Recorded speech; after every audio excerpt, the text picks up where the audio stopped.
రోజుల తర్వాత హుటాహుటిన ప్రసన్ననే కాదు, ప్రసన్నతో పాటు పాల్గొన్న ఒక 5-6 మంది పేర్లు నా పేరుతో కలిపి ఏటూగా నన్ను ఇంకో 4గురిని జత చేర్చడం జరిగింది. దేనికంటే ఆయన పాల్గొన్నందుకు మేము కింద కూర్చొని నవ్వామని, మేము పాల్గొన్నామనో దాని మీద మళ్ళీ ఇంకొక ఎఫ్ఐఆర్ కట్టి మా మీద కేసులు కట్టడం జరిగింది. దానికి సంబంధించి ప్రసన్నని ఇంకా మిగతా 4గురిని కూడా విచారణకు పిలిచారు. నన్ను 30వ తేదీ వస్తానని చెప్పాను. మళ్ళీ పోలీసులే 30వ తేదీ కాదు 4వ తేదీ రండి అని చెప్పడం జరిగింది. దానికి సంబంధించి 10 గంటలకు వచ్చాను. 10 గంటలకు వచ్చిన తర్వాత వాళ్ళు కొన్ని క్వశ్చన్లు అడిగారు. ఆ క్వశ్చన్లకు సంబంధించి నా జవాబు ఇచ్చడం జరిగింది. ఇచ్చిన తర్వాత 4 గంటలకి అంటే దాదాపు 10 గంటలకు వెళ్ళి 4 గంటల దాకా 6 గంటల సేపు వాళ్ళు ఇవ్వాల్సిన ఇచ్చి మనం చెప్పిన తర్వాత ఇంకా మిమ్మల్ని వెళ్ళమంటం జరిగింది. కానీ ఏంటంటే ఇంకెక్కడైనా ఇంక నుంచి రాజకీయాలలో ఎవరైనా వేదిక మీద మాట్లాడుతుంటే ఇంకా నాకు తెలిసి వేదిక ఎక్కేదానికి కూడా, ఎందుకంటే ఆయన ఏం మాట్లాడతాడో వేదిక మీద ఉన్న వాళ్ళు తెలియదు పాపం.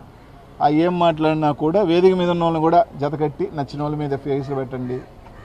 ఎందుకంటే ఆ రోజు వేదిక సభా ప్రాంగణంలో ఒక 1000 మంది పైగా ఉన్నారు. 1000 మంది కూడా నవ్వటం జరిగింది, కొందరు చప్పట్లు కొట్టడం జరిగింది, కొన్ని వేలాలు వేయటం కూడా జరిగింది. ఒక 1000 మంది ఒక్కసారి ఒక భావోద్వేగంతో హర్షధ్వానాలతో నవ్వినప్పుడు తప్పకుండా అందరం కూర్చున్నప్పుడు నవ్వుతారు. అది స్పాంటేనియస్గా ఒక మనిషికి ఎవరైనా కానీ 1000 మంది మనమైనా కానీ 10 మంది కూర్చొని పడవడా నవ్వితే మనం కూడా నవ్వుతాం.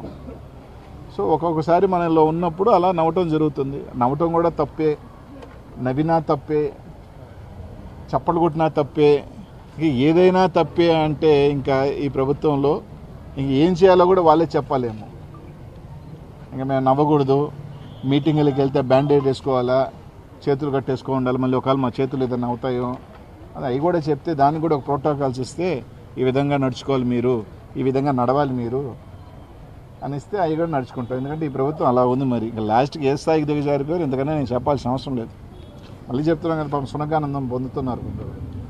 ఒక కేసు పెట్టు, ఏదో మమ్మల్ని ఒక 5-6 గంటలు ఇన్వెస్టిగేషన్ అని చెప్పి లోపల కూర్చోబెడితే వాళ్ళు ఆనందం పొందితే మనం పొందనేమని. ఒక సునకానందం పొందండి, పర్వాలేదు. ఈరోజు మేము నవ్వితే పెట్టారు, రేపు ఇంకో రోజు ఇంకో ప్రభుత్వం వస్తుంది, నవ్వాల్సిన అవసరం లేదు. కూర్చున్నా కేసు పెడతారు. నువ్వు కూర్చున్నావు కాబట్టి కేసు పెట్టానని, లేదు నిల్చున్నావు కాబట్టి కేసు పెట్టానని కూడా వస్తాయి ఇంక రోజుల్లో. ఆ పరిస్థితులకు ఉన్నాయి కాబట్టి వాళ్ళు అడగాల్సినవి అడిగారు, నేను చెప్పాల్సిన చెప్పేసి